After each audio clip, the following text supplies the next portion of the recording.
Et trouve-toi un travail et arrête d'être une sangsue, a crié ma belle-fille au milieu du dîner de famille. J'ai éclaté de rire. Ce qu'elle ignorait, c'est que je valais 5 millions d'euros. Alors, je lui ai simplement répondu « Ma chérie, trouve-toi un nouvel endroit où vivre.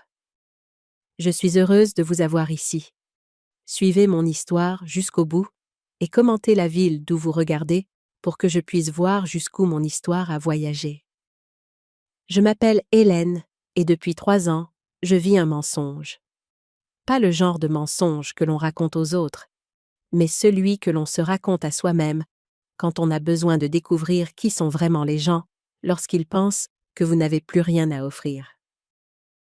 L'invitation à dîner est arrivée un mardi matin. La voix de Damian semblait tendue au téléphone, comme toujours, lorsque Talia écoutait en arrière-plan. « Maman, tu voudrais venir dîner vendredi soir ?» Talia prépare ses fameuses lasagnes. Fameuses ? J'ai failli rire. Cette femme pouvait à peine faire bouillir de l'eau sans la brûler, mais j'avais appris à ravaler mes mots au fil des ans. « Cela semble charmant, mon chéri. À quelle heure ?» 19h30. « Et maman ?» Il a fait une pause et je pouvais presque entendre le chuchotement sec de Talia en fond. « Peut-être que tu pourrais t'habiller un peu mieux cette fois. Tu sais combien Talia aime que les choses aient l'air présentable. » Présentable.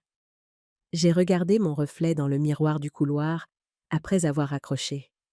Cheveux gris, tirés en un simple chignon, pas de maquillage, portant le même cardigan délavé que j'avais porté chez eux une 12aine de fois auparavant. Depuis 3 ans, c'était mon uniforme. La veuve éplorée, luttant pour joindre les 2 bouts dans son petit appartement, dépendante de la générosité occasionnelle de son fils. Le vendredi soir est arrivé avec ce genre de froid d'octobre qui transperce jusqu'aux os. J'ai marché les 6 pâtés de maison jusqu'à leur maison. Le même trajet que j'avais fait d'innombrables fois depuis le décès d'Henri. La maison était exactement comme lorsque je l'avais achetée pour eux comme cadeau de mariage il y a 7 ans. Pas qu'ils le sachent, bien sûr. Damien a ouvert la porte avec ce sourire forcé qu'il avait perfectionné. « Salut, maman. Entre. » Entre. Il m'a fait une brève étreinte, du genre qui semblait obligatoire plutôt que sincère. À 34 ans, mon fils était devenu un homme que je reconnaissais à peine parfois. Toujours beau, toujours mon garçon. Mais il y avait quelque chose de vide dans ses yeux qui n'était pas là avant son mariage. Hélène. La voix de Talia a tranché l'air chaud comme une lame. Elle est apparue dans l'embrasure de la porte de la salle à manger, ses cheveux blonds platine parfaitement coiffés, vêtue d'une robe qui coûtait probablement plus que le loyer mensuel de la plupart des gens. À 29 ans, elle avait ce genre de beauté agressive qui exigeait l'attention et le respect, même si elle n'avait rien fait pour mériter ni l'un ni l'autre. « Bonjour, Talia. Merci de me recevoir. » Elle m'a toisé de haut en bas, avec un dégoût à peine dissimulé. Bien sûr, le dîner de famille et tout ça. La salle à manger était dressée avec leur plus belle porcelaine, celle réservée aux invités qui comptaient. J'ai immédiatement remarqué que si Damien et Talia avaient des couverts assortis, les miens étaient différents. Des assiettes plus anciennes, un verre dépareillé, une fourchette avec une dent légèrement tordue. De petits détails qui en disaient long sur la façon dont j'étais perçue dans cette maison. Je me suis sentie comme une pièce de musée oubliée, une relique d'une époque révolue qu'on tolérait par obligation, mais qu'on préférait cacher dans un coin sombre. Leur sourire était aussi fragile que la porcelaine, et je savais qu'une parole de travers pourrait tout faire voler en éclats. Je me suis assise en silence, observant la comédie qu'ils jouaient, un ballet parfaitement chorégraphié de faux-semblants, où j'étais la seule spectatrice à connaître la vérité derrière le rideau. Chaque cliquetis de couvert sur l'assiette semblait résonner dans le silence tendu, amplifiant mon sentiment d'isolement. « Maman, assieds-toi ici !» Damien a désigné la chaise au bout de la table, celle qui me plaçait le plus loin de deux. J'ai pris ma place sans commentaire, croisant les mains sur mes genoux pendant que Talia servait les lasagnes avec des gestes théâtraux. « J'espère que tu aimes » dit-elle, bien que son ton suggère qu'elle se fichait éperdument que ce soit le cas ou non. « C'est une vieille recette de famille, de ma grand-mère. » J'ai pris une bouchée. C'était médiocre au mieux, trop salé et pas assez cuit par endroits. « Si... » est délicieux, ai-je dit, mon mensonge se fondant parfaitement dans l'ambiance générale de la soirée. La conversation a péniblement avancé pendant les 20 premières minutes. Damien a parlé de son travail à l'agence de marketing, en prenant soin d'éviter de mentionner la promotion pour laquelle il avait de nouveau été écarté. Talia a dominé la majeure partie de la discussion, parlant de ses cours de yoga, de ses virées shopping, de ses projets de redécorer le salon. « Nous pensons acheter de nouveaux meubles », a-t-elle annoncé, coupant ses lasagnes en petits carrés précis. « Quelque chose de plus moderne. Ce que nous avons maintenant est tellement démodé. » Je me suis souvenu d'avoir choisi ces meubles avec eux lorsqu'ils avaient emménagé. Talia les avait adorés à l'époque, s'extasiant sur leur perfection. Mais c'était avant qu'elle ne décide que tout dans sa vie, y compris la mère de son mari, avait besoin d'une mise à niveau. « Ça a l'air cher », ai-je dit doucement. Les yeux de Talia ont lancé des éclairs. « Eh bien, certaines personnes donnent la priorité à la beauté de leur maison. Certaines personnes comprennent qu'il faut investir dans la qualité. » La pique était claire. Je n'étais ni belle, ni de qualité, et certainement pas digne d'un investissement. J'ai pris une autre bouchée de ces terribles lasagnes et n'ai rien dit. J'ai laissé le silence s'installer, savourant presque l'inconfort qu'il créait. C'était une petite victoire silencieuse, une façon de résister sans prononcer un mot. Je les observais, elle si sûre d'elle dans son monde superficiel. Lui si mal à l'aise, pris entre deux feux. J'ai senti une vague de pitié pour mon fils, mais elle a été rapidement submergée par la froide détermination qui m'habitait depuis 3 ans. Ce dîner n'était qu'une autre scène dans la pièce que je mettais en scène, et j'étais déterminée à la jouer jusqu'au bout. Chaque plat fade, chaque mot condescendant, chaque regard méprisant ne faisait que renforcer ma résolution. Il ne se doutait de rien, et c'était là ma plus grande force. Le pouvoir de l'invisibilité, le pouvoir de celle qu'on sous-estime. « En fait, maman », commença Damien, et je pouvais entendre la réticence dans sa voix. « Nous voulions te parler de quelque chose. » J'ai posé ma fourchette et j'ai attendu. Talia se pencha en avant, son expression se transformant en ce qu'elle pensait probablement être de l'inquiétude. « Hélène, nous nous sommes inquiétés pour toi, vivant seule dans ce minuscule appartement, luttant pour joindre les deux bouts. Ça fait 3 ans qu'Henri est parti, et tu n'arrives toujours pas à te remettre sur pied. »« Je me débrouille bien, » dis-je tranquillement. « Vraiment ?» La voix de Talia prit ce ton condescendant qu'elle utilisait quand elle voulait paraître raisonnable tout en portant un coup. « Tu peux à peine payer ton loyer. Tu fais tes achats dans des friperies. Tu n'as même plus de voiture. » Tout était vrai de leur point de vue. Ce qu'ils ne savaient pas, c'est que chaque choix avait été délibéré. Le petit appartement était payé comptant. Les vêtements de friperie étaient un costume.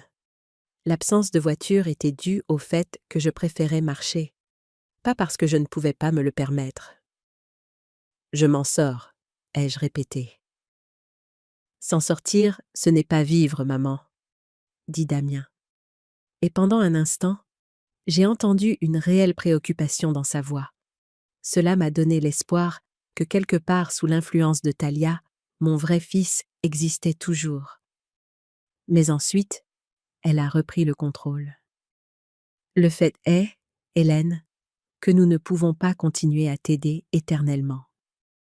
Damien travaille dur pour son argent et nous avons notre propre avenir à préparer. Nous voulons fonder une famille bientôt et nous devons être pragmates. Hic. J'ai regardé mon fils, attendant qu'il la contredise, qu'il lui rappelle que leur aide consistait en des dîners occasionnels et des cartes d'anniversaire. Il n'a rien dit. Talia a continué, enhardie par son silence.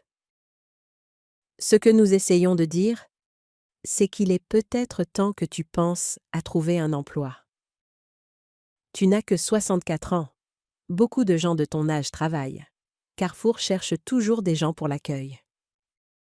La suggestion flottait dans l'air comme de la fumée. Hôtesse d'accueil à Carrefour.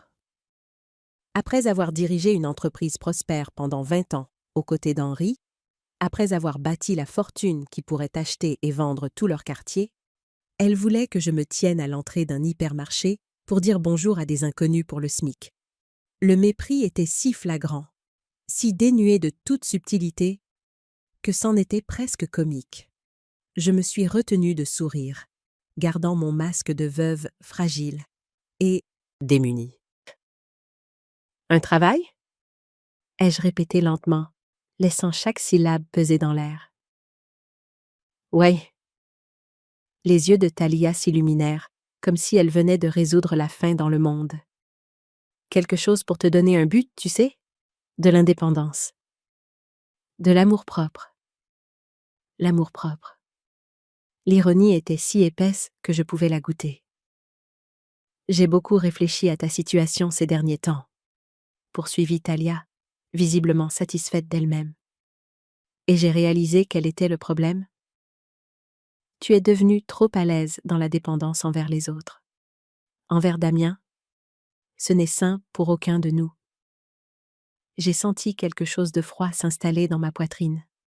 Pas de la colère, non.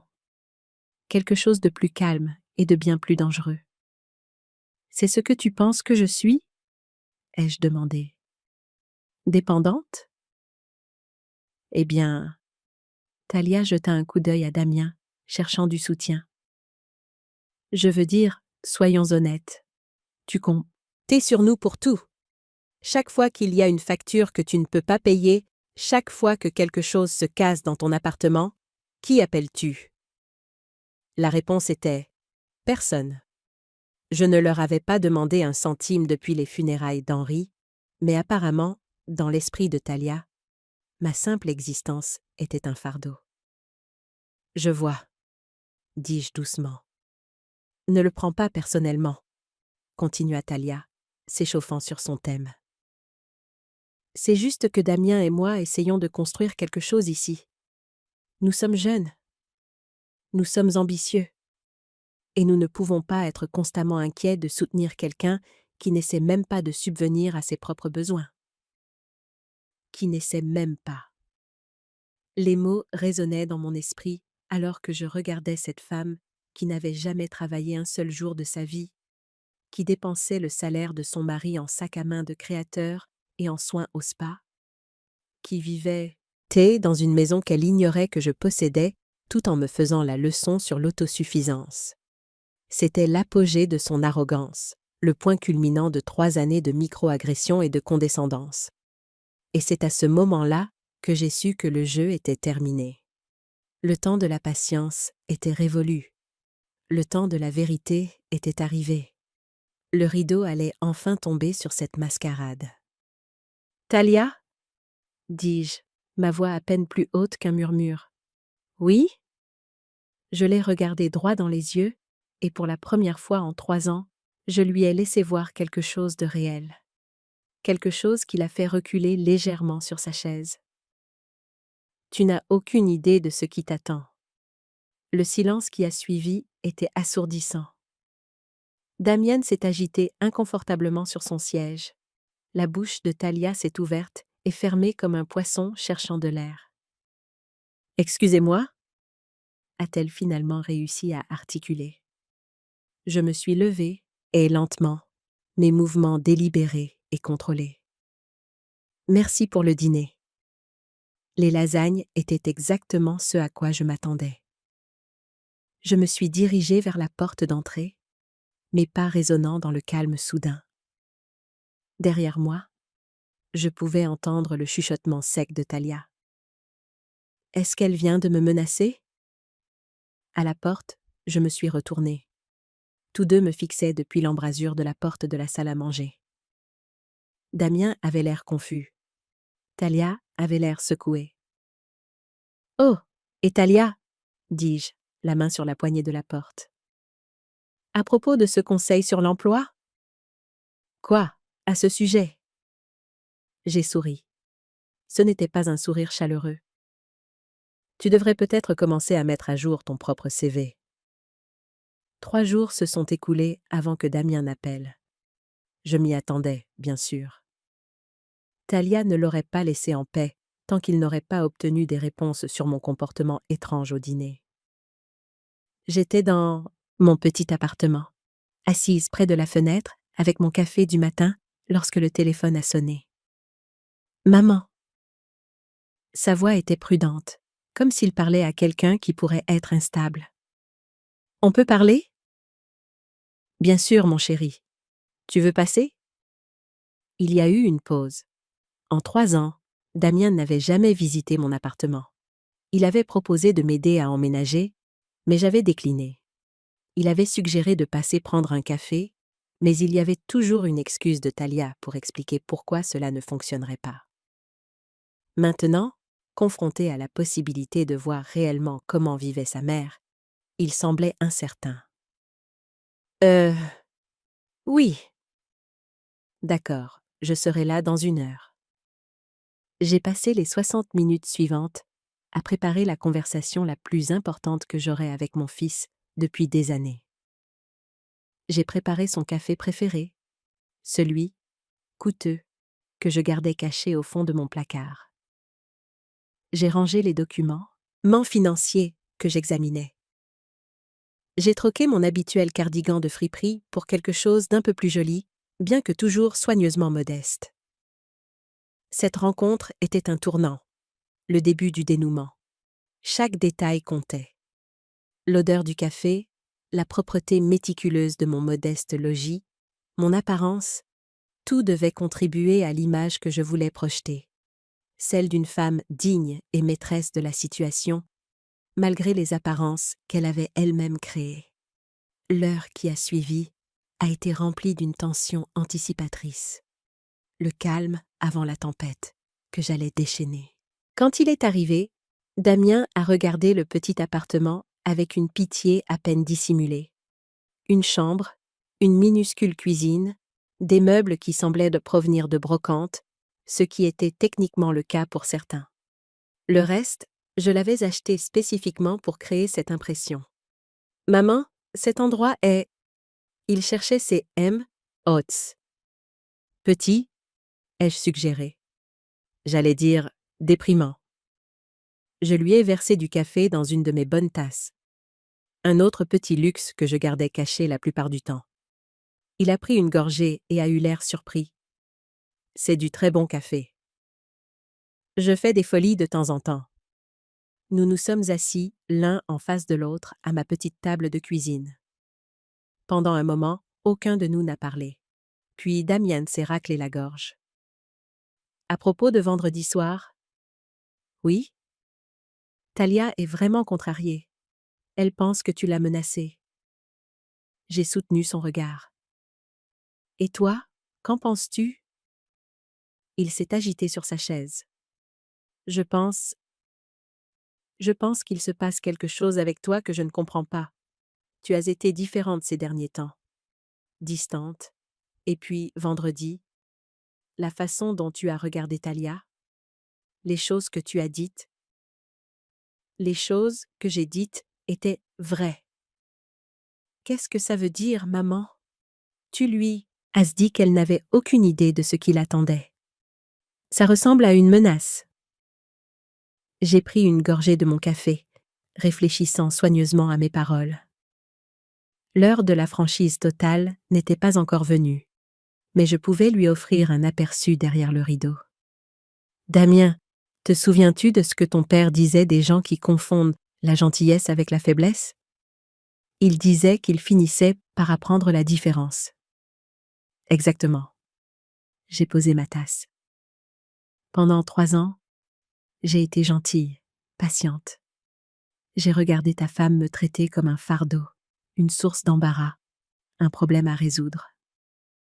J'ai écouté ses suggestions sur la façon dont je devrais vivre ma vie, ce que je devrais faire de mon temps, comment je devrais m'habiller, ce que je devrais manger. Damienne avait l'air mal à l'aise.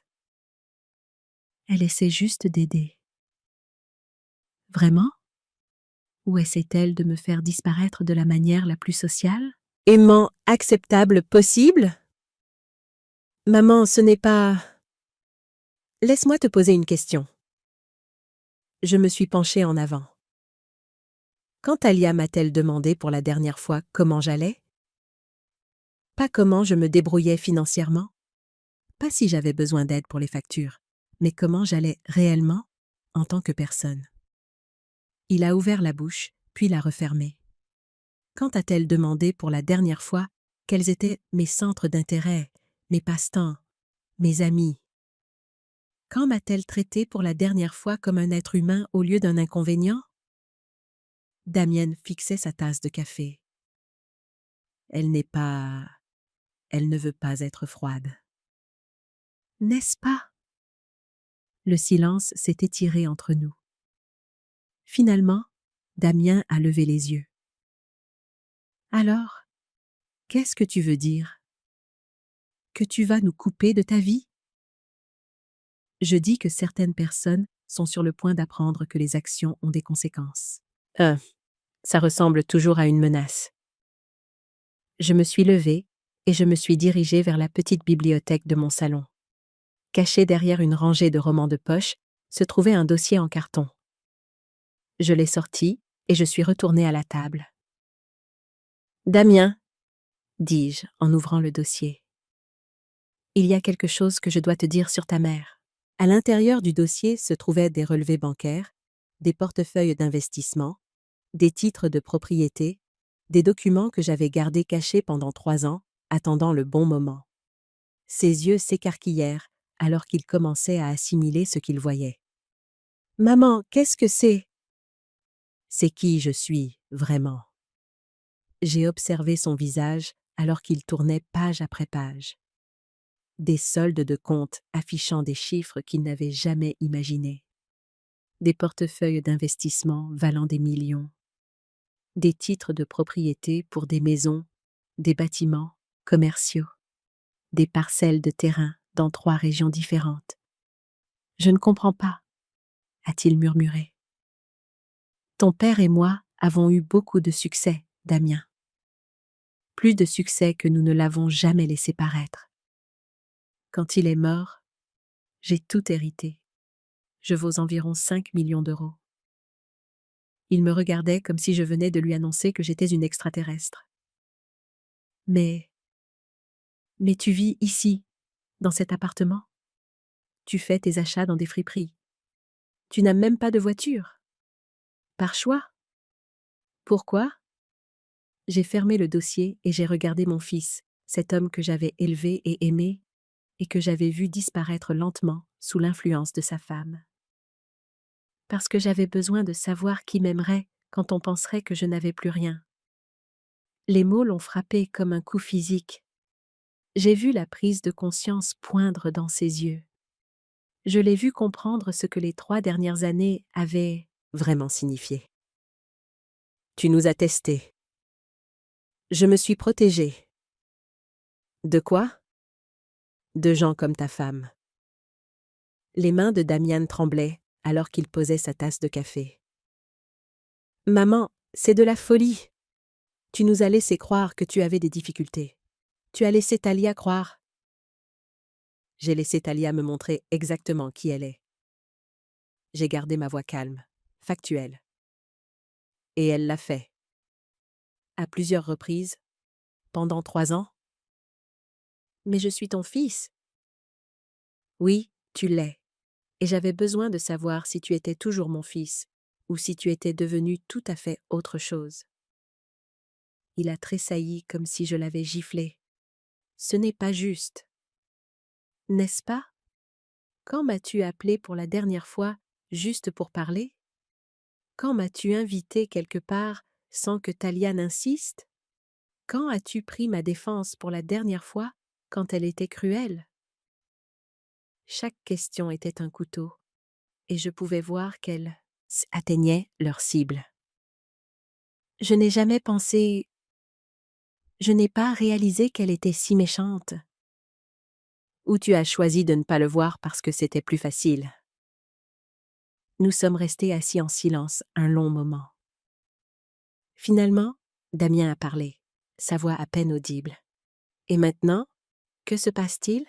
Je me suis adossée à ma chaise, étudiant son visage. Mon fils, qui avait hérité des yeux sombres et de la nature douce de son père, du moins jusqu'à ce qu'il rencontre Talia. Mon fils, qui m'apportait des fleurs sauvages quand il avait 5 ans et me disait que j'étais la plus jolie maman du monde. Mon fils, qui était devenu un homme qui laissait sa femme humilier sa mère sans conséquence. Maintenant, dis-je doucement, nous allons découvrir s'il est trop tard pour que tu te souviennes de qui tu étais. Et Talia? J'ai souri, et je savais que ce n'était pas une expression bienveillante. Talia est sur le point de découvrir que certaines personnes ne sont pas aussi impuissantes qu'elles en ont l'air. Maman, qu'est-ce que tu prévois? La justice, dis-je simplement. Une justice attendue depuis longtemps. Damien s'est levé brusquement, arpentant la pièce jusqu'à la fenêtre. C'est fou. Tu ne peux pas simplement... Quoi? La punir pour 3 ans de problèmes conjugaux? 3 ans de cruauté calculée, ai-je corrigé.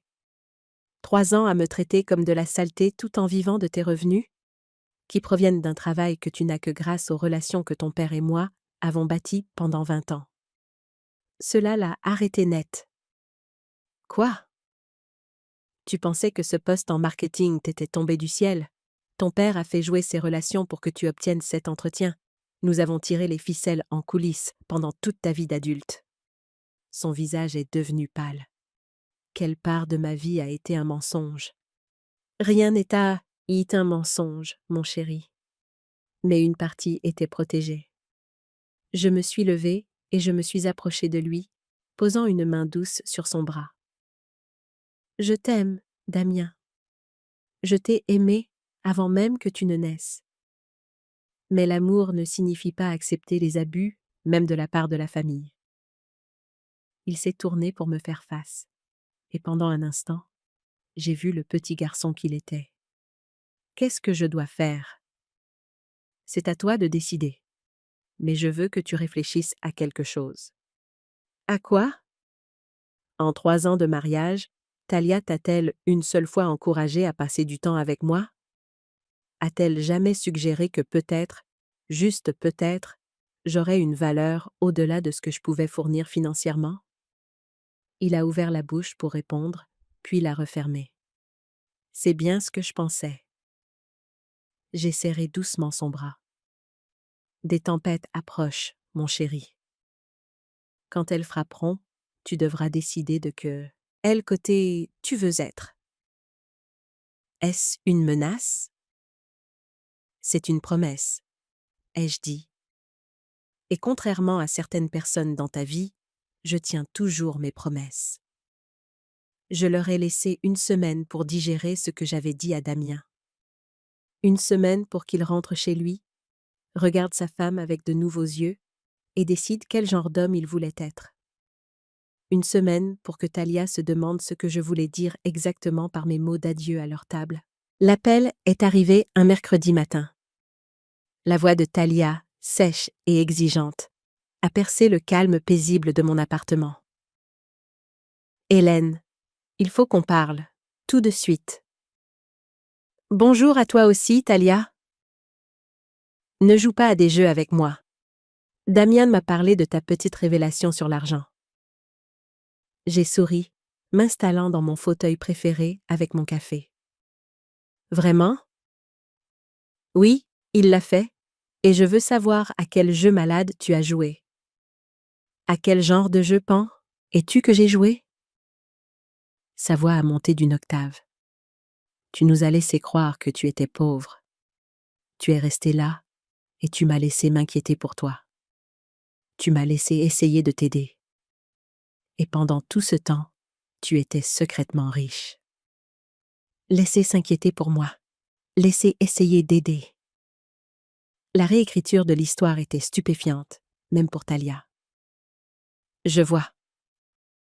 Et comment exactement m'as-tu aidé, ma chère? Nous t'avons invité à dîner. Nous t'avons incluse dans les événements familiaux. Tu veux dire les dîners où tu m'as servi dans des assiettes dépareillées et où tu m'as fait la leçon sur le fait de trouver un travail à Carrefour? Silence.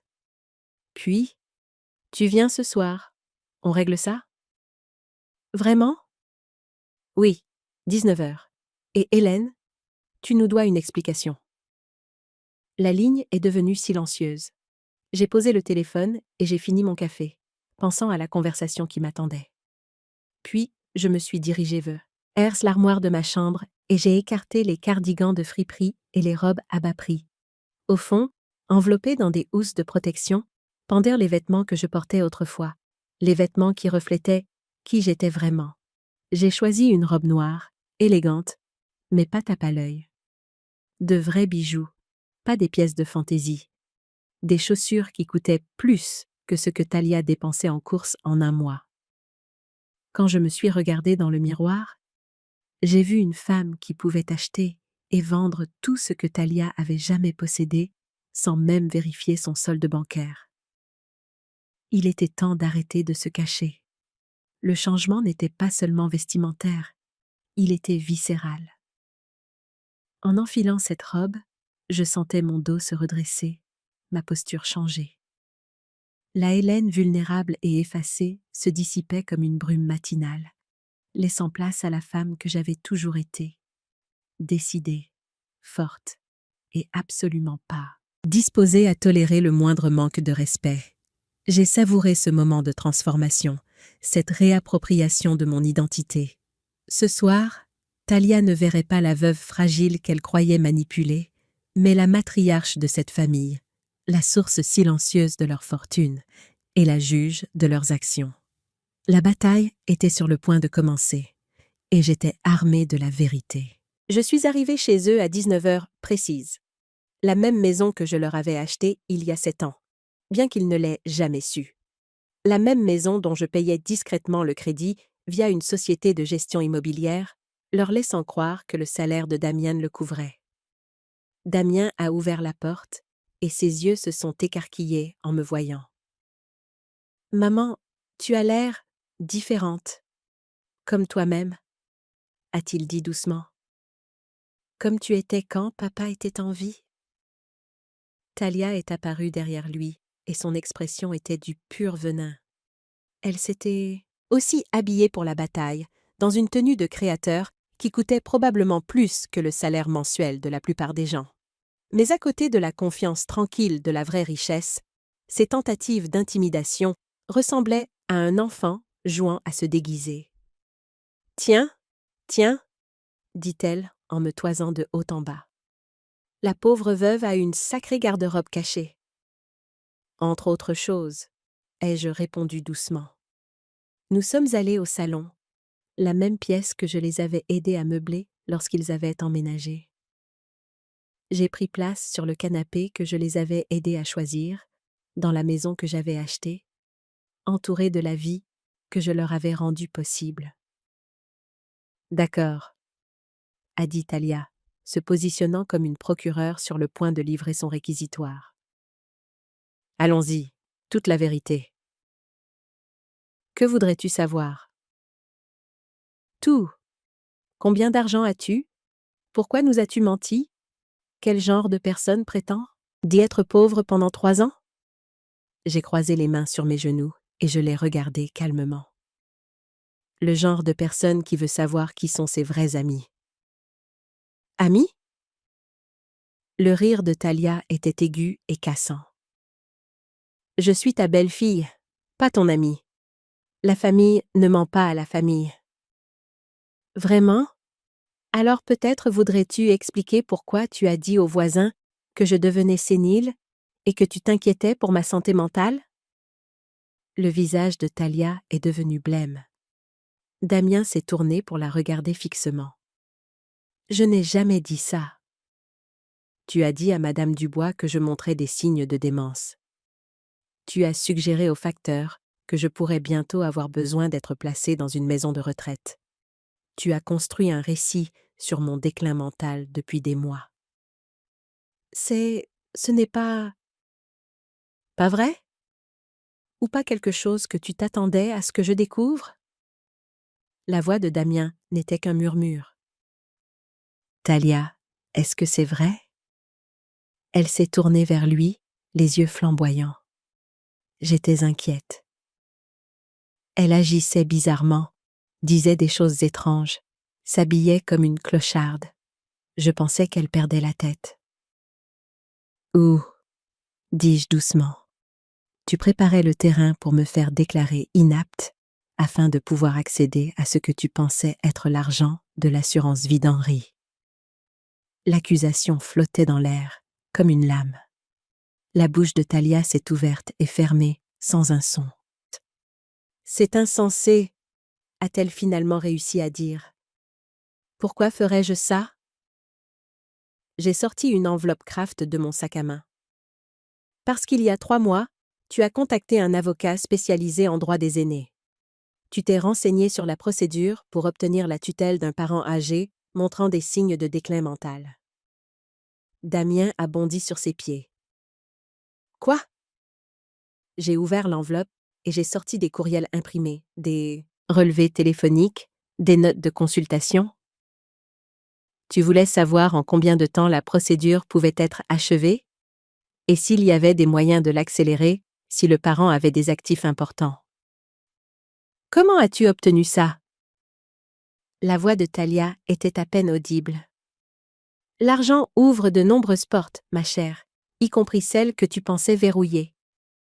Damienne regardait sa femme comme s'il ne l'avait jamais vue auparavant. Talia, s'il te plaît, dis-moi que ce n'est pas vrai. Ce n'est pas ce que tu crois, dit-elle désespérément.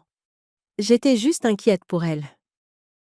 Je voulais savoir quelles options nous avions si elle tombait vraiment malade. Ce qui est drôle avec ça, ai-je continué, c'est que les notes de l'avocat indiquent que tu étais particulièrement intéressé par le fait de savoir si la tutelle te donnerait accès aux comptes bancaires et au portefeuille d'investissement. Tu as spécifiquement demandé comment liquider des actifs pour le bien du patient. La couleur a complètement quitté le visage de Talia.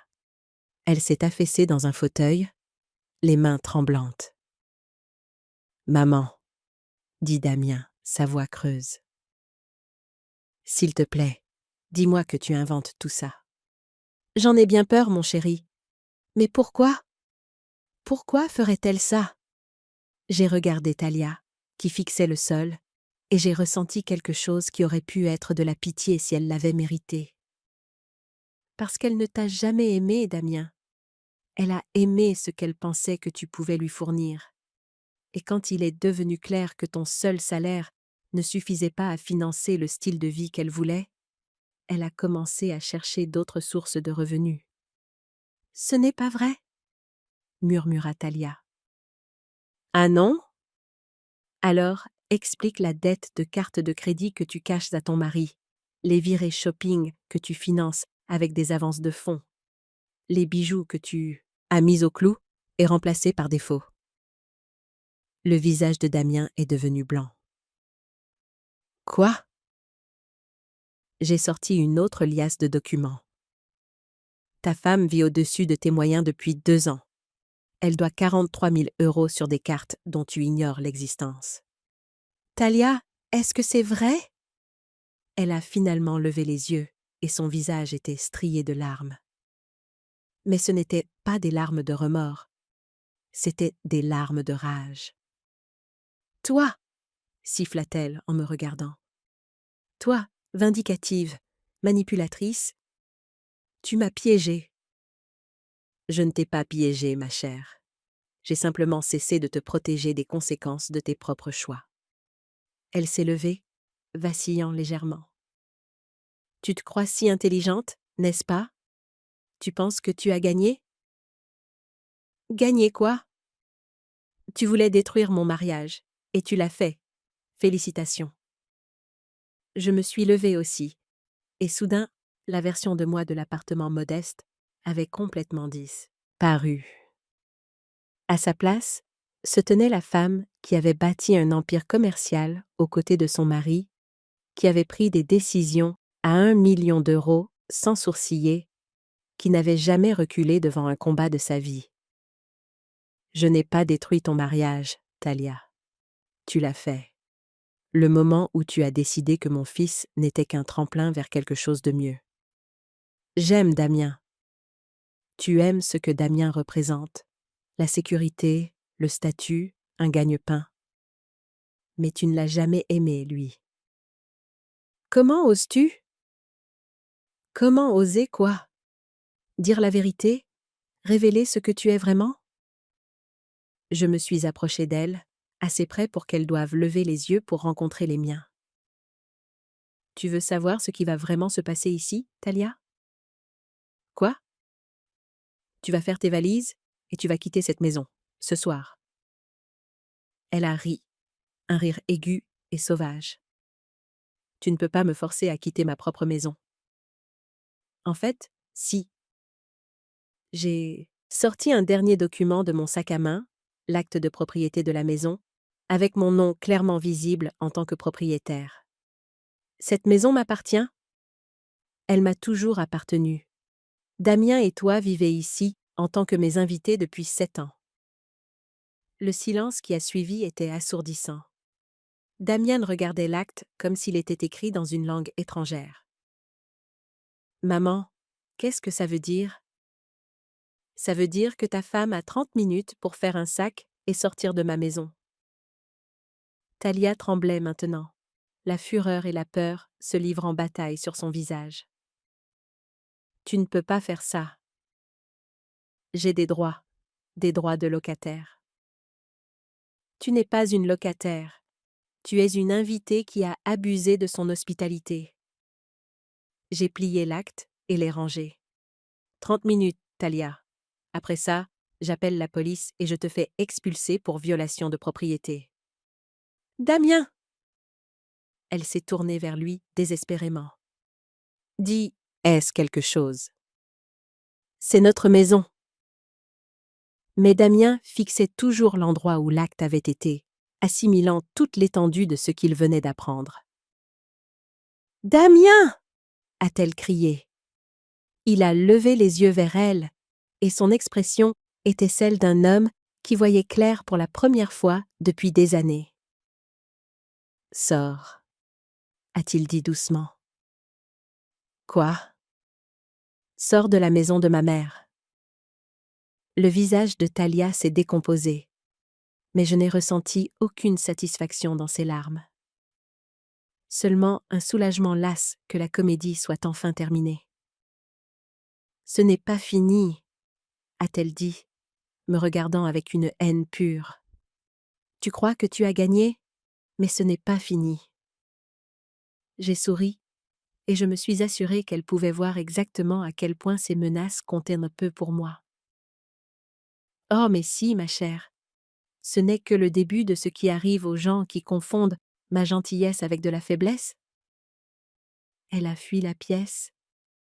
C'est pas ma... Heurtelant les escaliers. Je pouvais l'entendre jeter des objets, claquer des tiroirs, sangloter de rage. Damien et moi sommes restés dans le salon, entourés des décombres de son mariage et des échos de 3 années de mensonges, enfin exposés à la lumière. « Maman, a-t-il dit finalement. Oui? Je suis désolée. Je sais que tu l'es, mon chéri. Et maintenant? Je me suis approchée de la fenêtre et j'ai regardé la rue calme, pensant aux secondes chances et au prix du pardon. Maintenant, nous allons voir s'il est possible de reconstruire ce que nous avons perdu. Les appels ont commencé dès le lendemain matin. D'abord, ma belle-sœur, Marguerite, la femme du frère d'Henri, sa voix tendue de désapprobation. « Hélène, qu'est-ce qui t'a pris, pour l'amour de Dieu? Talia m'a appelée en larmes hier soir. Elle dit que tu l'as mise à la porte de sa propre maison. J'étais assise dans mon petit appartement, maintenant encore la ascarade pour le moment, sirotant mon café dans ma tasse ébréchée, tout en écoutant l'indignation de Marguerite. A-t-elle mentionné pourquoi? Ai-je demandé doucement. Elle a dit que tu mentais sur l'argent, prétendant être pauvre, alors que tu es en fait riche. Hélène, c'est un comportement perturbé. Vraiment? Oui. Et maintenant tu as mis une jeune femme à la porte de sa maison à cause d'une querelle de famille. Henri aurait honte. Henri aurait honte. Les mots m'ont piqué, car, il fut un temps, l'opinion de Marguerite comptait pour moi. Elle avait été comme une sœur pendant les premières années de mon mariage, avant que Thalia n'empoisonne aussi ce puits. Marguerite. Thalia a-t-elle mentionné l'avocat qu'elle a consulté pour me faire déclarer inapte? Silence. Ou les 43 000 € de dettes secrètes qu'elle a accumulées? De quoi parles-tu? Demande-lui quand tu auras fini de la plaindre. Demande. Lui la vraie raison pour laquelle elle voulait accéder à mes finances. J'ai raccroché avant qu'elle ne puisse répondre. Le téléphone a sonné à nouveau immédiatement. La sœur d'Henri, Patricia, avec la même indignation, les mêmes accusations, le même aveuglement volontaire face à ce qu'était réellement Thalia. À midi, j'avais reçu des appels de 6 parents, tous répétant le même récit. La pauvre Thalia, victime innocente d'une belle-mère vindicative qui avait perdu la tête de chagrin. J'ai écouté chacun d'eux, pris des notes mentales sur qui avait appelé, et dit très peu pour ma propre défense. Laissez-les se montrer. Laissez-les révéler à quelle vitesse ils se retourneraient contre leur famille face à une histoire larmoyante d'une étrangère manipulatrice. L'appel le plus troublant est venu de mon neveu, David, le fils de Marguerite, que j'avais aidé à financer ses études universitaires à peine 5 ans plus tôt. « Tante Hélène, » dit-il, sa voix prudente et professionnelle. « J'ai parlé à certaines personnes de ta situation. » Ma situation? Ton comportement dernièrement. La famille est inquiète que tu puisses montrer des signes de démence ou d'un autre déclin cognitif. J'ai posé ma tasse de café très soigneusement. Qui exactement a discuté de mon état cognitif? Eh bien, Thalia a mentionné quelques incidents, un comportement étrange, une pensée paranoïaque, des accusations contre des membres de la famille. Et maintenant cette histoire de l'avoir mise à la porte. David, laisse-moi te demander quelque chose. Te souviens-tu qui a payé pour ta dernière année à HEC? Qu'est-ce que ça a à voir avec quoi que ce soit? Fais-moi plaisir. Maman et papa ont aidé et j'avais des prêts. Tes parents ont contribué à hauteur de 8 000 €. J'ai payé les 32 000 € restants. Silence. J'ai aussi payé pour le mariage de ta sœur, le traitem. En du cancer du sein de ta mère que l'assurance ne couvrait pas, et la compte sur ta première maison. Tout cela, tu le sais parfaitement. Tante Hélène. Alors, quand tu parles de mon déclin cognitif, tu devrais peut-être te demander si quelqu'un atteint de démence se souviendrait de ces détails avec autant de clarté? Il a raccroché sans un mot de plus. Le schéma devenait clair. Thalia n'avait pas simplement disparu tranquillement dans la nuit. Elle avait lancé une campagne, se présentant comme la victime d'une femme âgée instable qui avait soudainement craqué.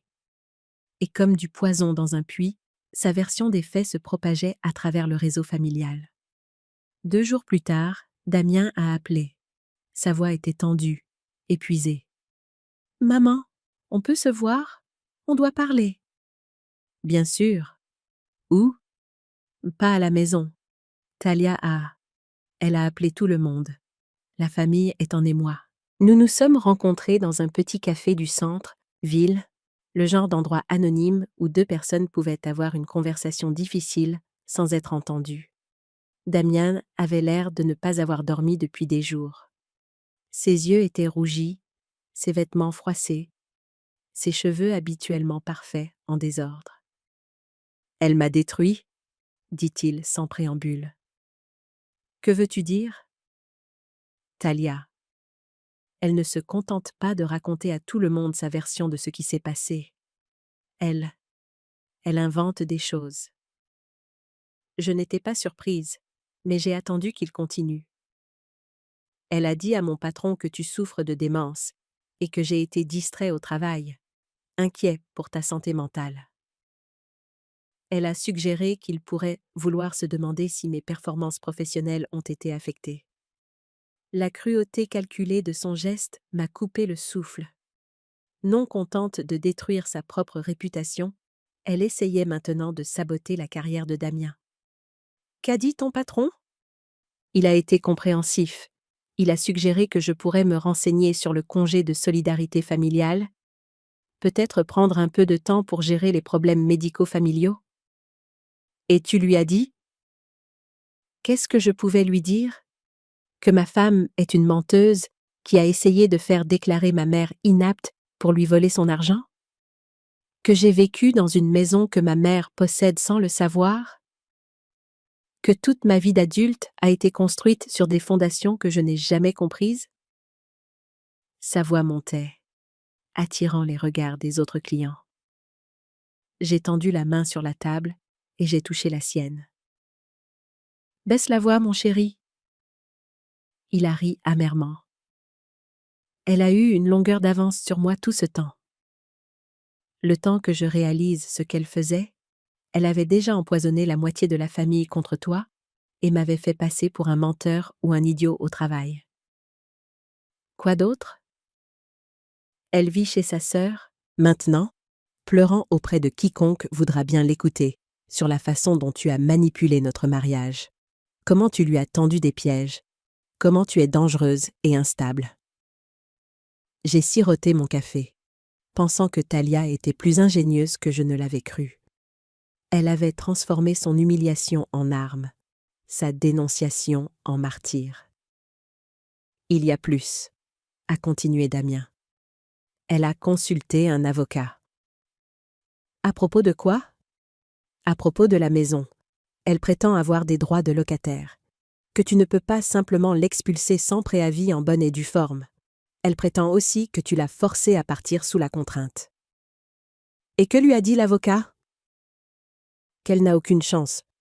Mais voilà le truc, maman. Elle n'essaie pas de gagner. Elle essaie de nous pourrir la vie. J'ai hoché la tête.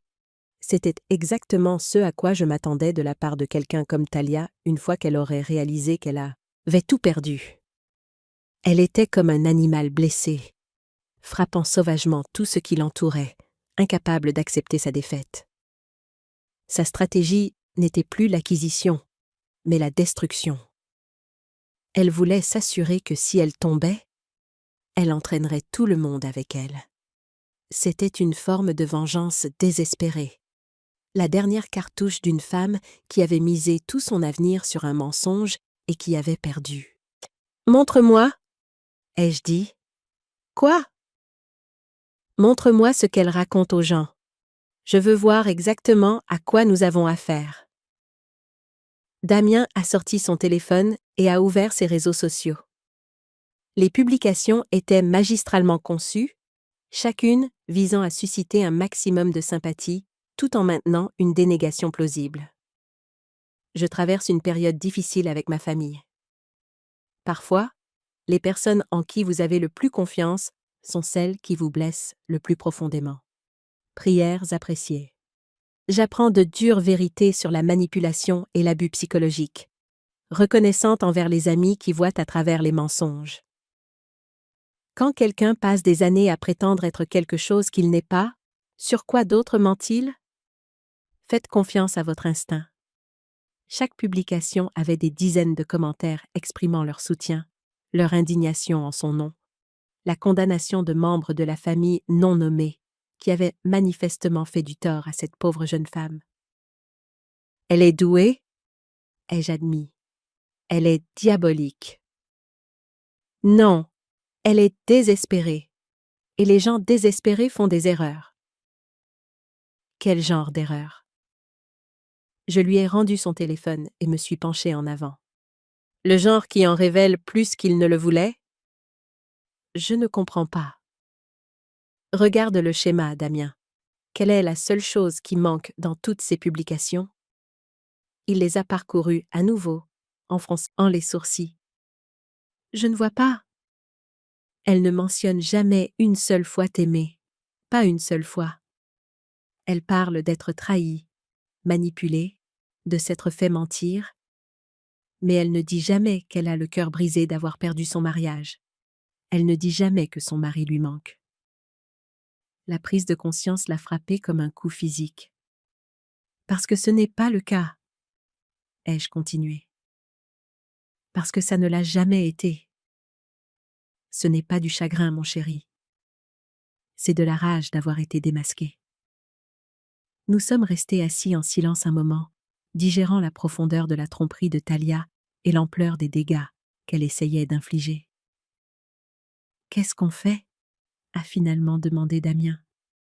J'ai souri, et je me suis assurée qu'il pouvait voir que toute la sympathie que j'aurais pu ressentir pour sa femme s'était complètement évaporée. Nous la laissons continuer à creuser. Quoi? En ce moment, Thalia pense qu'elle le gagne. Elle pense qu'elle a réussi à se peindre en victime et nous en méchant. Elle se sent confiante, peut-être même triomphante, et ça nous aide. Comment? Parce que les gens confiants deviennent négligents. Ils vont trop loin. Ils font le genre d'erreur qui révèle qui ils sont vraiment. Tu penses qu'elle va faire un faux pas? Je ne le pense pas, mon chéri. Je le sais, parce que je l'observe depuis 3 ans, et je sais exactement quel genre de personne elle est. J'ai sorti de mon sac à main une autre enveloppe Kraft, celle-ci plus épaisse que les autres. Qu'est-ce que c'est? Une assurance. Quel genre d'assurance? Le genre qui prouve tout ce que je te dis sur la vraie nature de ta femme. Les yeux de Damien se sont écarquillés. Qu'est-ce que tu veux dire? Je veux dire que pendant que Thalia était occupée à planifier ma chute, j'étais occupée à documenter la sienne. Chaque indiscrétion financière, chaque mensonge qu'elle a raconté, chaque manipulation qu'elle a tentée, tout est là. Pourquoi ne l'as-tu pas utilisé? Parce que je voulais lui donner assez de cordes pour qu'elle se pende. Et à en juger par son comportement ces derniers jours, je dirais qu'elle est sur le point de faire le nœud. Maman, qu'est-ce que tu prévois? Je me suis levée, rassemblant mes affaires avec la précision minutieuse de quelqu'un qui planifiait ce moment depuis très longtemps. La justice, mon chéri. Une justice pure et simple. Et à quoi ça ressemble? J'ai regardé mon fils, cet homme que j'avais élevé et aimé et que j'avais failli perdre à cause d'une femme qui ne l'avait jamais mérité. Ça ressemble à la vérité. Toute la vérité. Chaque morceau laid, manipulateur, calculateur. Quand? Bientôt, ai-je dit. Très bientôt. Parce que s'il y a une chose que j'ai apprise sur les gens comme Thalia, c'est qu'ils ne peuvent pas résister à la tentation de porter un dernier coup. Et quand elle le fera, nous serons prêts. Je n'ai pas eu à attendre longtemps pour que Thalia commette son erreur fatale. Elle est survenue exactement 1 semaine après notre conversation au café, sous la forme d'un appel téléphonique qui allait exposer tout ce qu'elle était vraiment. L'appel est arrivé à mon appartement à 14h30. Je passais en revue certains portefeuilles d'investissement lorsque le téléphone a sonné. L'identification de l'appelant affichait un numéro que je ne reconnaissais pas. « Madame Hélène Dubois?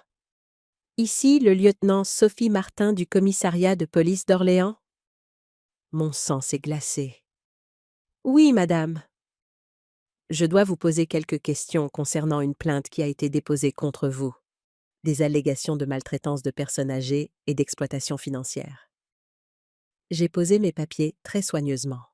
« Je vous demande pardon? » Une jeune femme nommée Talia Dubois a déposé une plainte alléguant que vous avez été victime d'abus financiers de la part de membres de votre famille et que ces mêmes membres de la famille exercent maintenant des représailles contre elle pour avoir tenté de vous aider. L'audace était à couper le souffle. Même pour Talia, cela dépassait une ligne que je ne m'attendais pas à ce qu'elle franchisse. Lieutenant Martin, je pense qu'il y a eu une certaine confusion. Madame, pourriez-vous venir au commissariat? Nous aimerions avoir votre version des faits. Bien sûr, je serai là dans l'heure. J'ai raccroché et j'ai immédiatement appelé mon avocat, Jean-Luc Renaud, un homme qui s'occupait de mes affaires juridiques depuis la mort d'Henri. Jean-Luc, j'ai besoin que vous me rejoigniez immédiatement au commissariat d'Orléans. Que s'est-il passé? Mon ex-belle-fille a accusé mon fils et moi de maltraitance et d'exploitation financière. Il y a eu une pause. C'est une accusation grave, Hélène. Oui, en effet, et complètement fabriquée. J'y serai dans 30 minutes. Je me suis changée pour mettre l'une de mes meilleures tenues. J'ai rassemblé tous les documents dont je pensais avoir besoin et je me suis rendue au commissariat dans la BMW que je gardais dans un garage en ville. Il était temps d'arrêter de cacher qui j'étais vraiment. Le lieutenant Martin était une femme d'une quarantaine d'années, avec des yeux bienveillants et une attitude pragmatique. Elle a semblé surprise quand je suis entrée dans la salle d'interrogatoire avec Jean-Luc. Tous deux habillés comme les professionnels accomplis que nous étions. Madame Dubois, je dois dire que vous n'êtes pas tout à fait ce à quoi je m'attendais, d'après le rapport que nous avons reçu. Que disait exactement le rapport? Elle a consulté ses notes. Selon mademoiselle Talia Dubois, vous êtes une femme âgée vulnérable qui a été systématiquement abusée financièrement par votre fils et sa femme. Elle prétend qu'ils vous volent, contrôlent votre accès à l'argent et vous forcent à vivre dans des conditions insalubres. J'ai regardé Jean-Luc, qui a légèrement hoché la tête. Elle prétend également que lorsqu'elle a tenté d'intervenir en votre nom, votre fils est devenu violent et menaçant, et que vous avez été retourné contre elle par la manipulation et peut-être des abus psychologiques. Je vois. Et quelles preuves a-t-elle fournies pour étayer ces affirmations? Elle a fourni des photos de votre appartement qui, selon elle, démontrent les mauvaises conditions dans lesquelles vous êtes forcé de vivre.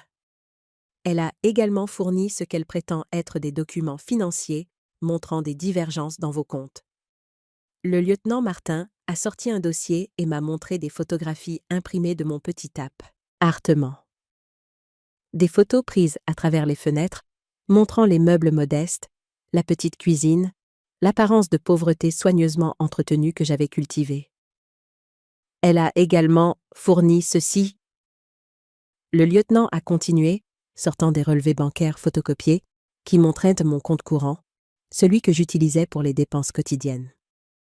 Le solde était constamment bas, rarement plus de quelques centaines d'euros. « Lieutenant » dis-je calmement. « Puis-je vous demander quand ces photos ont été prises ?» Elle dit au cours du dernier mois. « Et comment les a-t-elle obtenues ?» Elle dit qu'elle s'inquiétait pour votre bien-être et voulait documenter vos conditions de vie. Donc, elle me harcelait. Le lieutenant Martin a semblé mal à l'aise. Elle a qualifié cela de vérification de bien-être. Jean-Luc s'est penché en avant. Lieutenant, est-ce que quelqu'un s'est donné la peine de vérifier l'une des affirmations de mademoiselle Talia Dubois? Nous sommes en train d'enquêter. Bien, dis-je en sortant des documents de mon sac à main. Parce que j'ai quelques documents qui pourraient vous intéresser. J'ai placé mes vrais relevés bancaires sur la table, ceux qui montraient ma situation financière réelle. Les yeux du lieutenant Martin se sont écarquillés en voyant les chiffres. Madame Dubois, ces documents montrent des actifs d'environ 5 millions d'euros. Oui, les relevés fournis par mademoiselle Talia ne montrent qu'un seul compte, mon compte de dépenses courantes. Je maintiens plusieurs comptes à des fins différentes. Jean-Luc a sorti d'autres documents. Lieutenant, ma cliente est une veuve fortunée qui a choisi de vivre modestement pour des raisons personnelles. Elle n'a jamais été abusée financièrement, et elle n'a certainement jamais été contrôlée par son fils. Alors pourquoi mademoiselle Talia fera-t-elle ces accusations? J'ai souri sombrement. Parce que c'est elle qui a tenté l'exploitation financière, et quand elle a été démasquée, elle a décidé de tenter un dernier coup désespéré. J'ai sorti l'enveloppe que j'avais montrée à Damien au café, celle contenant les preuves des véritables activités de Talia. Ces documents montrent que mademoiselle Talia Dubois a contacté un avocat spécialisé en droit des aînés pour obtenir ma tutelle. Elle s'est spécifiquement renseignée sur l'accès à ce qu'elle croyait être des actifs substantiels. Le lieutenant Martin a étudié les documents, son expression devenant de plus en plus sérieuse. Elle a également accumulé plus de 40 000 € de dettes secrètes pendant son mariage. Des dettes qu'elle cachait à son mari tout en le pressant de m'extorquer de l'argent. Comment avez-vous obtenu ces documents? Service d'enquêteur privé. Quand quelqu'un essaie de vous faire déclarer inapte, vous avez tendance à vouloir tout savoir sur ses motivations et ses méthodes. J'ai sorti d'autres papiers. Ceux-ci montrent ses recherches en ligne sur la maltraitance des personnes âgées, les lois sur la tutelle et comment prouver que quelqu'un est mentalement inapte. Toutes menées dans les semaines précédant le moment où elle a commencé à répandre des rumeurs sur ma santé mentale. Le lieutenant est resté silencieux un long moment, examinant tout ce que j'avais fourni. Madame Dubois, si ce que vous me dites est vrai, alors mademoiselle Talia a déposé une fausse plainte. Oui, c'est exact. C'est un crime grave. Oui, en effet. Le lieutenant Martin a regardé Jean-Luc. Que veut faire votre cliente à ce sujet? Nous voulons que mademoiselle Talia soit poursuivie avec toute la rigueur de la loi, a-t-il dit sans hésitation. Et, ai-je ajouté, nous voulons une ordonnance restrictive lui interdisant de me contacter, moi, mon fils, ou tout membre de notre famille. Le lieutenant a hoché lentement la tête. Je vais devoir discuter de cela avec le bureau du procureur, mais d'après ce que vous m'avez montré, il semble que mademoiselle Talia Dubois a commis plusieurs crimes. Que se passe-t-il maintenant? Ai-je demandé.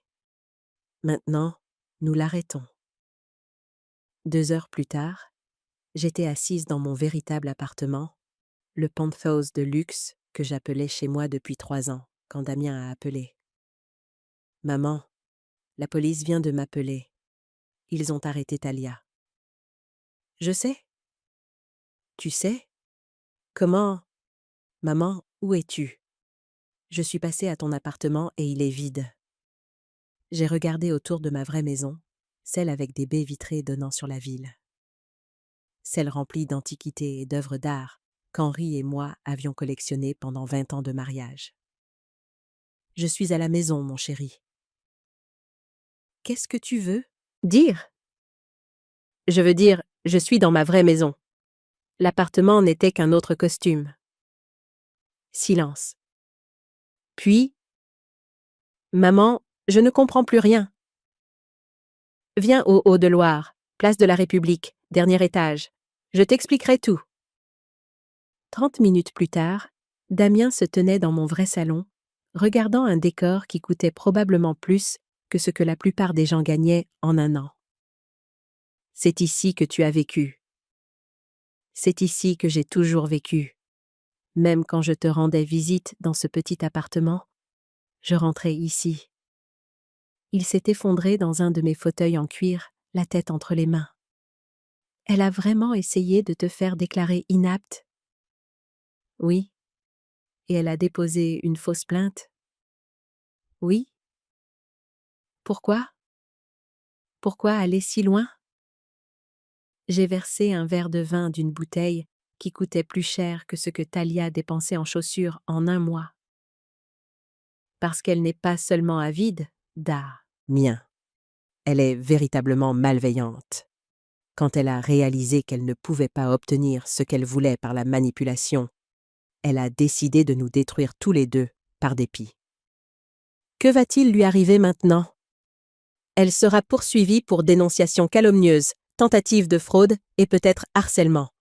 Elle purgera probablement une peine de prison et aura certainement un casier judiciaire. Il est resté silencieux un long moment, digérant tout. J'ai l'impression de ne rien savoir de ma propre vie, a-t-il dit finalement. Tu connais les choses importantes. Tu sais que je t'aime. Tu sais que tu es un homme bon qui s'est fait prendre au piège par une mauvaise femme. Tu sais que tu as une seconde chance de construire quelque chose de vrai. Vraiment? Est-ce que nous en avons une? J'ai regardé mon fils, cet homme que j'avais élevé et protégé, et que j'avais failli perdre à cause de quelqu'un qui ne l'avait jamais mérité. Cela dépend de quoi? De si tu peux te pardonner de ne pas avoir vu qui elle était vraiment. Et si tu peux me pardonner pour l'épreuve que je t'ai fait subir. Tu te protégeais. C'est vrai, mais je te testais aussi. Et ce n'est pas juste. Une mère ne devrait pas avoir à tester l'amour de son enfant. Damien a levé les yeux vers moi, et pour la première fois depuis des années, j'ai vu le garçon qu'il était avant que Talia ne mette ses griffes sur lui. On peut recommencer? J'aimerais beaucoup. Plus de tests, plus de jeux, plus de mensonges. Plus de tests. Ai-je convenu? Mais mon chéri? Oui? Si jamais tu ramènes une autre femme comme Talia, je déménage en Suisse et je ne laisse pas d'adresse. Pour la première fois depuis des mois, mon fils a ri. Un vrai rire. Marché conclu, a-t-il dit. Absolument marché conclu. 6 mois plus tard, j'étais assise sur ma terrasse, regardant le coucher de soleil peindre la ville de nuances d'or et d'ambre, quand Damien a appelé avec des nouvelles que j'attendais. Le divorce est finalisé, dit-il, sa voix plus légère qu'elle ne l'avait été depuis des années. Comment te sens-tu? Libre. Terrifiée, mais libre. J'ai souri, comprenant exactement ce qu'il voulait dire. La liberté après une captivité prolongée était toujours un mélange de soulagement et d'incertitude. Et Talia? Condamnée à 6 mois de prison, 3 ans de sursis avec mise à l'épreuve, et elle doit rembourser les frais de justice que sa fausse plainte a engendrés. Bien. Elle a aussi une ordonnance restrictive qui l'empêche de nous contacter, l'un ou l'autre, pendant 2 ans. Encore mieux. Il y a eu une pause. Puis Damien a posé la question que j'attendais. « Maman, je peux te demander quelque chose? » Bien sûr. Quand as-tu su? Quand as-tu su qu'elle allait hier quelque chose comme ça? J'ai siroté mon vin, repensant au moment où j'avais réalisé pour la première fois ce qu'était vraiment Talia. La 2e semaine après les funérailles de ton père. Elle est venue me rendre visite, soi-disant pour prendre de mes nouvelles. Je m'en souviens. Elle a passé 5 minutes à me demander comment j'allais dans mon deuil et 45 minutes à poser des questions sur l'assurance vie d'Henri, ses investissements, quel genre d'héritage je te laisserai un jour. Elle était en deuil aussi. Papa avait été comme un père pour elle. Non, mon chéri. Elle calculait. Il y a une différence. Je pouvais l'entendre digérer cela, se remémorant probablement cette visite avec une nouvelle compréhension. C'est là que j'ai décidé de la tester, pour voir si mes soupçons étaient corrects. Et ils l'étaient. Malheureusement, oui. Mais Damien, je veux que tu comprennes quelque chose. Je n'ai pas fait tout ça juste pour prouver que Talia était horrible. Je l'ai fait pour te sauver. Me sauver de quoi? D'une vie avec quelqu'un qui t'aurait détruit petit à petit. Elle ne se serait pas arrêtée à essayer de contrôler ta mère. Finalement, elle aurait contrôlé chaque aspect de ta vie. Le silence s'est étiré entre nous, confortable maintenant, d'une manière qu'il ne l'avait pas été depuis des années. J'ai quelque chose à te dire aussi, a-t-il dit finalement. Qu'est-ce que c'est? Je vois quelqu'un. Mon cœur s'est serré, mi-espoir, mi-peur protectrice. Parle-moi d'elle. Elle s'appelle Rebecca. Elle est enseignante à l'école primaire près de mon bureau. On s'est rencontrés dans un café il y a 3 mois. Et elle ne sait rien de notre argent. Elle pense que je suis juste un type normal, avec un travail normal, qui vit dans une maison que j'ai héritée de ma grand-mère. J'ai ri malgré moi. Tu lui as... J'ai dit que tu avais hérité de ma maison? Eh bien, techniquement c'est vrai, non? Je veux dire, un jour. Un jour. Oui, comment est-elle? Elle est normale, gentille. Elle fait du bénévolat dans un refuge pour animaux le week-end. Elle conduit une vieille Clio de 10 ans et pense que Buffalo Grill est un restaurant chic. L'aimes-tu? Une autre pause. Plus longue cette fois. Je pense que je pourrais. Mais maman, j'ai peur. De quoi? De ne pas être capable de faire la différence entre l'amour véritable et la manipulation. De refaire la même erreur. Je me suis levée et je me suis dirigée vers le bord de ma terrasse, regardant la ville où mon fils apprenait à reconstruire sa vie. Mon chéri, je peux te dire quelque chose que ton père disait? Quoi? Il disait que la différence entre l'amour et la manipulation, c'est que l'amour te fait sentir comme la meilleure version de toi-même, tandis que la manipulation te fait sentir que tu n'es jamais assez bien. J'aime bien ça. Comment Rebecca te fait-elle sentir? Comme je me sentais avant, comme si j'étais suffisant, tel que je suis. Alors fais confiance à ce sentiment. Et fais-toi confiance. Tu n'es plus le même homme qui est tombé dans les pièges de Talia. Tu es plus sage maintenant.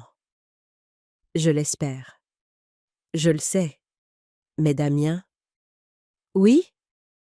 Quand tu seras prêt, j'aimerais la rencontrer. Vraiment? Vraiment. Et cette fois, je promets d'être moi-même dès le début. Pas de test, pas de costume, pas de jeu. Elle pourrait être intimidée par tout ça.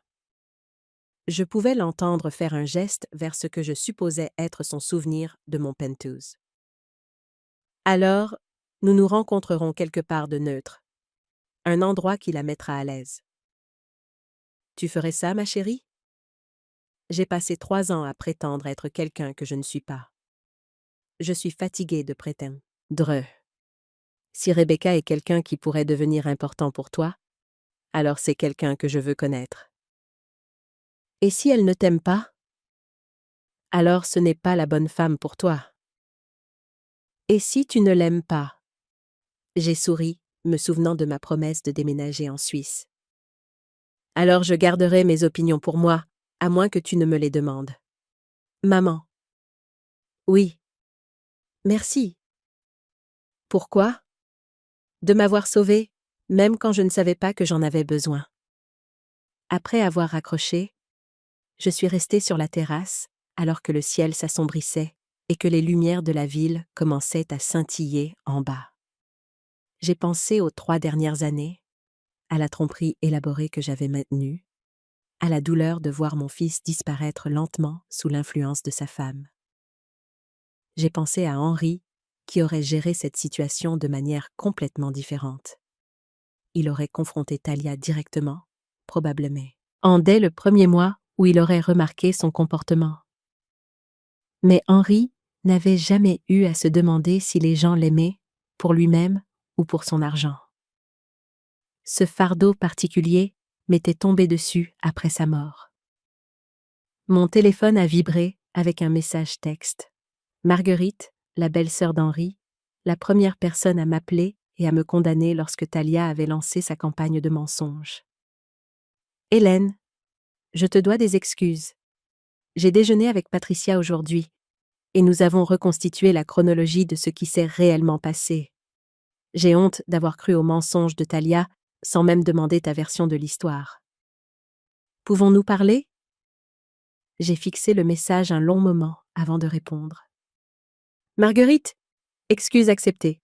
Mais je pense que nous avons toutes les deux appris quelque chose d'important sur le fait de porter des jugements sans tous les faits.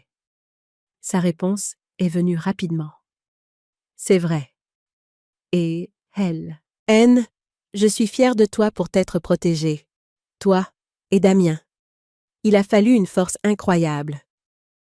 D'autres messages ont suivi au cours de l'heure suivante. Patricia, David, même des cousins à qui j'avais à peine parlé depuis des années. Tous s'excusant, tous admettant qu'ils avaient été trop prompts à croire la version des faits de Talia. J'ai répondu à chacun avec grâce, mais j'ai pris des notes mentales sur qui s'était empressé de me condamner et à quelle vitesse il l'avait fait. Certaines relations pourraient être réparées, mais elles ne seraient plus jamais tout à fait les mêmes. Le dernier message de la soirée est venu d'une source inattendue. Lieutenant Martin.